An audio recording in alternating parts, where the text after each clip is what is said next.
Hi hello ನಮಸ್ಕಾರ, welcome to Kannada Suddi media. Kannada Bigg Boss season 11 start ಆಗಿ ಹತ್ತತ್ರ 75 ದಿನಗಳು ಕಳೀತಾ ಬಂದಿವೆ. ಈ ವಾರ ಗೌತಮಿಯವರು ಕ್ಯಾಪ್ಟನ್ ಆಗಿದ್ದಾರೆ. ಅದು ಕೂಡ ಬೈ ಲಕ್ಕಿಂದ ಕ್ಯಾಪ್ಟನ್ ಆಗಿದ್ದು. ಮೋಕ್ಷಿತ್ ಅವರು ತಾನು ಬೇಡ ಎಂದು ಬಿಟ್ಟುಕೊಟ್ಟ ಅವಕಾಶದಿಂದ, ಮನೆಯವರ ಸಹಾಯದಿಂದ ಕ್ಯಾಪ್ಟನ್ ಆದರು ನಮ್ಮ ಗೌತಮಿಯವರು. ಮೋಕ್ಷಿತ, ಮಂಜು ಮತ್ತು ಗೌತಮಿಯವರ ನಡುವೆ ಭಿನ್ನಾಭಿಪ್ರಾಯ ಮೂಡಿ ತುಂಬ ದಿನಗಳಾದವು. ಕ್ಯಾಪ್ಟನ್ ಆಗಬೇಕು ಅಂತಂದರೆ ಗೌತಮಿಯವರನ್ನು ಸಹಾಯ ಕೇಳಬೇಕಿತ್ತು. ಆದರೆ ಮೋಕ್ಷಿತ ಅವರು ಅದನ್ನು ಮಾಡಲಿಲ್ಲ.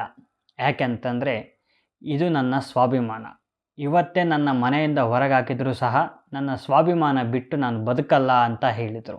ಆಗ ಬಿಗ್ ಬಾಸ್ ಅವರು ದೊಡ್ಡ ನಿರ್ಧಾರಗಳಿಗೆ ದೊಡ್ಡ ಬೆಲೆನೇ ತರಬೇಕಾಗುತ್ತೆ ಅಂತ ಖಡಕ್ಕಾಗಿ ಹೇಳಿದರು. ಆಗ ಬಿಗ್ ಬಾಸ್ ಅವರು ಆಪೋಸಿಟ್ ತಂಡಕ್ಕೆ ಒಂದು ಚಾನ್ಸನ್ನು ಕೊಡ್ತಾರೆ.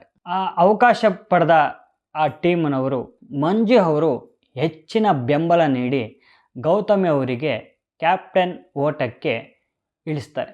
ಗೌತಮಿಯೇ ಕ್ಯಾಪ್ಟನ್ ಕೂಡ ಆದರು. ಈಗ ಗೌತಮಿಯವರು ಮಂಜು ವಿರುದ್ಧ ತಿರುಗಿ ಬಿದ್ದಿದ್ದಾರೆ.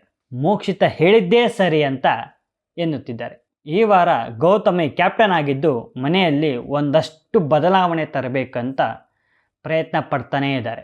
ಕಲರ್ಸ್ ಕನ್ನಡ ಬಿಟ್ಟಿರೋ ಪ್ರೋಮೋದಲ್ಲಿ ಗೌತಮಿಯವರು ಮಂಜು ಮೇಲೆ ಬೇಸರವನ್ನು ಉಂಟು ಮಾಡಿದ ಪ್ರೋಮೋವನ್ನು ಬಿಡುಗಡೆ ಮಾಡಿದ್ದಾರೆ. ಈಗ ನೀವು ನನ್ನನ್ನು ಲೀಡ್ ಮಾಡಬೇಡಿ, ಮಾಡೋಕ್ಕೆ ಬರಬೇಡಿ ಅಂತ ಖಡಾಖಂಡಿತವಾಗಿ ಹೇಳಿದ್ದಾರೆ. ಆ ಪ್ರೋಮೋದಲ್ಲಿ ಇನ್ನೊಂದು ಮಾತು ಕೂಡ ಹೇಳ್ತಾರೆ.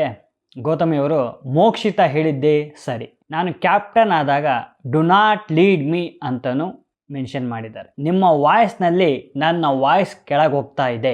ಮೋಕ್ಷಿತ ಏನಂದರು, ನನಗಿಂತ ನಿಮ್ಮಿಬ್ಬರು ವಾಯ್ಸೇ ಜಾಸ್ತಿ ಕೇಳಿಸ್ತಾ ಇದೆ ಅಂತ ಹೇಳಿದರು.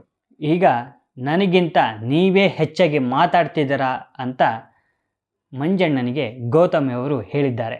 ಇದರ ಜೊತೆಗೆ ಇಷ್ಟು ದಿನ ಮಂಜಣ್ಣ ಎಂದು ಕರೀತಿದ್ದ ಗೌತಮಿ ಮಂಜು ಅವರೇ ಅಂತ ಮೆನ್ಷನ್ ಮಾಡಿದ್ದಾರೆ. ಮಂಜು ಅವರೇ, ಎಷ್ಟು ಸಲ ಹೇಳಬೇಕು ನಿಮಗೆ ಅಂತೆಲ್ಲ ಮಾತಾಡಿದ್ದಾರೆ. ಯಾರೂ ಮಾತಾಡಬೇಡಿ ಮಂಜು ಅವರೇ, ನಿಮಗೆ 20 ಸಲ ಹೇಳೋಕ್ಕೆ ಆಗಲ್ಲ, ಮಾತಾಡಬೇಡಿ ಅಂತಲೂ ಹೇಳಿದ್ದಾರೆ. ಕ್ಯಾಪ್ಟನ್ಸಿ ಓಟದಿಂದ ಯಾರನ್ನು ಹೊರಗೆ ಇಡ್ತೀರಾ ಅಂತ ಬಿಗ್ ಬಾಸ್ ಅವರು ಗೌತಮಿ ಅವರಿಗೆ ಕೇಳಿದಾಗ ಅವರು ಮೊದಲಿಗೆ ಹೆಸರು ತಗೊಳ್ಳೋದೇ ಮಂಜಣ್ಣ ಹೆಸರು. ಕ್ಯಾಪ್ಟನ್ಸಿ ರೇಸ್ನಿಂದ ಮಂಜಣ್ಣ ಅವರನ್ನು ಹೊರಗೆ ಇಡ್ತೀನಿ ಅಂತ ಗೌತಮಿ ಅವರು ಡೈರೆಕ್ಟಾಗಿ ಹೇಳ್ತಾರೆ.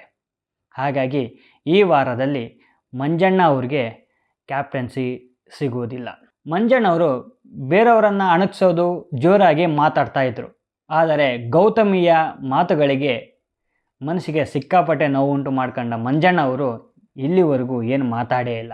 ಗೌತಮಿ ಆಡಿದ ಈ ಮಾತುಗಳಿಂದ ಮಂಜು ಅವರು ಸಿಕ್ಕಾಪಟ್ಟೆ ಸೈಲೆಂಟ್ ಆಗಿದ್ದಾರೆ. ನಿಜಕ್ಕೂ ಗೌತಮಿ ಅವರ ಈ ನಡೆಗೆ ಬೇಜಾರಾಗಿರೋದಂತೂ ಸತ್ಯ.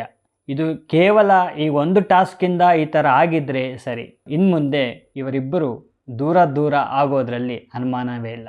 ಗೌತಮಿ ಅವರ ಡಿಸಿಷನ್ಗೆ ಬಿಗ್ ಬಾಸ್ ಮನೆಯಲ್ಲಿ ಇರೋ ಸ್ಪರ್ಧಿಗಳಿಗೆ ಕೆಲವರಿಗಂತೂ ಸಿಕ್ಕಾಪಟ್ಟೆ ಶಾಕ್ ಆಗಿದೆ. ಅದರಲ್ಲಿ ತ್ರಿವಿಕ್ರಮ್ ಮತ್ತು ಭವ್ಯ ಅವರಿಗೆ ಸಿಕ್ಕಾಪಟ್ಟೆ ಶಾಕ್ ಆಗಿದ್ದರೆ ಮೋಕ್ಷಿತ ಅವರಿಗೆ ಮಾತ್ರ ಸಿಕ್ಕಾಪಟ್ಟೆ ಖುಷಿಯಾಗಿದೆ. ಈ ವಿಡಿಯೋ ನಿಮಗೆ ಇಷ್ಟ ಆದಲ್ಲಿ ಲೈಕ್, ಶೇರ್ ಮತ್ತು ಸಬ್ಸ್ಕ್ರೈಬ್ ಮಾಡಿ. ಅಲ್ಲಿವರೆಗೂ ನಮಸ್ಕಾರ.